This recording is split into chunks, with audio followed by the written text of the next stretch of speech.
Hamstring injuries are one of the most frustrating type of injuries that an athlete can sustain. They seem to come out of nowhere sometimes, and they can be very difficult for people to understand when they've been training really hard and something just goes in the back of their leg.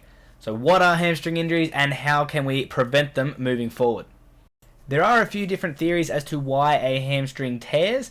It's not something that is 100% agreed upon yet as to what the exact mechanism of a hamstring injury is, although we do know that in almost every case of a hamstring injury, it is under very high intensity sprinting or deceleration. So it's done with high intensity efforts. You're not going to tear a hamstring while just jogging lightly down at the park. While we might not know exactly why or how a hamstring tears, we do have a lot of research and understanding of the hamstring injury risk factors. So what here leads to a tear or an injury over here.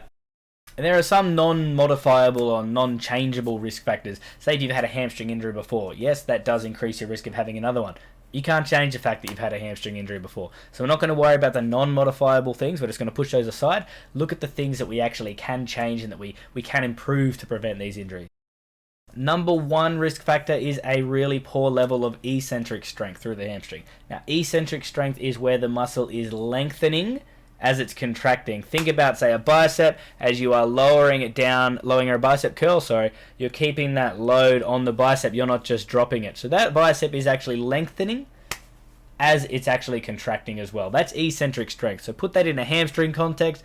Let's say as you're bending down to pick something up, that hamstring is getting longer, but it's having to actually control that load so that you don't just fall straight into the ground. Now, if that hamstring is really poor in that sort of a contraction, that eccentric contraction, then if it's forced to undergo that really rapidly while playing a sport, say if you try and slow down or decelerate really suddenly hitting the ground, or if you are reaching out during a sprint where the quad's contracting really hard, that hamstring might not be able to handle that load and it's going to get torn, going to get injured. So we need to develop some eccentric strength. Think about things like Romanian deadlifts. Anything where we are actually loading that hamstring. Kettlebell swings is another one, for example, where we're loading that hamstring while it is actually lengthening. Excessive training load leading to fatigue can be another major risk factor. So if someone's gone way overboard with their training, they've had a huge training load spike and the coaches made them do 1,000 sprints that day or the week before, then you're going to be at risk for a few weeks of that hamstring going again. So we want to make sure that we're not having too big a spike, either high or low, in our training loads. We want to have a nice, consistent, whether you're going up or down, loading or progressing or deloading, we want to make sure that we're not spiking too heavily, because if we spike too heavily one way or the other, then that's going to really increase our hamstring injury risk. A few other ones that are really simple: make sure you're warming up properly. If you're not warming up properly, then of course you're going to be at risk of a muscle injury of any type, but particularly hamstrings if you're doing any high intensity exercise. Another one is flexibility, or mobility is probably the better way to put it.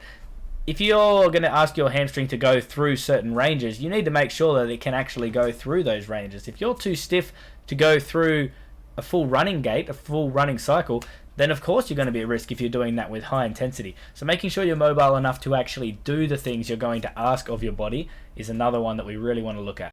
But the most important one from my perspective as a strength and conditioning coach is exposing the hamstrings, exposing the body to high speed running, to sprinting. So often what we see is we see people who they worry about hamstring injuries because they know what happens when they sprint, they know what happens when they run really fast. Coaches even do this.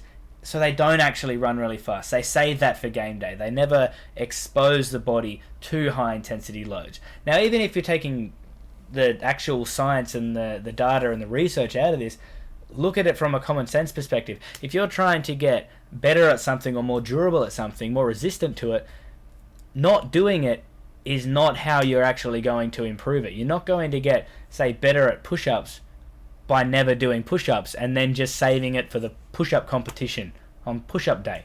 So if we're going to be engaging in high-intensity sprints and high-intensity running on game day, you need to be exposing yourself to it in training in a clever way. It's mostly going to happen during the pre-season with a few little top-ups, as we say, throughout the actual season, but we need to start exposing the body to high-speed running to allow those hamstrings to develop that resilience in a controlled way. So we'd start a pre-season nice and light, nice and gentle, where we probably build up starting at about 80 to 90% intensity, and you're looking, depending on your sport, you're looking at different ranges, different distances. So maybe we start off the first few weeks of preseason building up over 10 to 20 meters, and we're looking at some increases of intensity from 80 to 90 to 100%. So by week 3, we're actually going at 100%. And then we can look at slowly increasing our distances by 5 or 10 meters each time over the next few weeks. And we can add all sorts of things such as curved running and all sorts. It's a different video in and of itself if you want to look at how to progress high-speed running. But the key point is, if you want to prevent your hamstrings from getting injured while undergoing high-speed running, you need to expose them to high-speed running in a controlled environment. Don't be scared of injuring yourself at training so that you don't do it and then you go and injure yourself on game day. To prevent hamstring injuries as best we can, we need to make sure that firstly the hamstring can move through the range we're going to ask of it, mobility. We need to make sure that it's strong enough to handle the loads that we ask of it, strength, eccentric strength in particular, and we need to make sure that it's being exposed regularly to the intensities and to the exact methods that we're going to expose it to in a game. High speed running, doing it on the regular. So don't be shy about hitting the hamstrings. Just resting a hamstring over the long term and just staying away from it is not going to prevent an injury. It's an important part of some aspects of rehabbing an injury. But if we want to prevent an injury from this point onwards, let's start looking at strengthening and improving the hamstring's ability to tolerate load. It's not going to prevent every hamstring injury. Sometimes you just have bad luck. Hamstring injuries will happen. But it can definitely make a very, very big difference to your risk of injury going right on down. And also, that's going to help you improve your performance. There's not going to be any aspect of your performance that's going to suffer from improving your mobility, strength, and resilience to high-speed running. So hit those 3 things, and fingers crossed, your risk of hamstring injuries should go right down.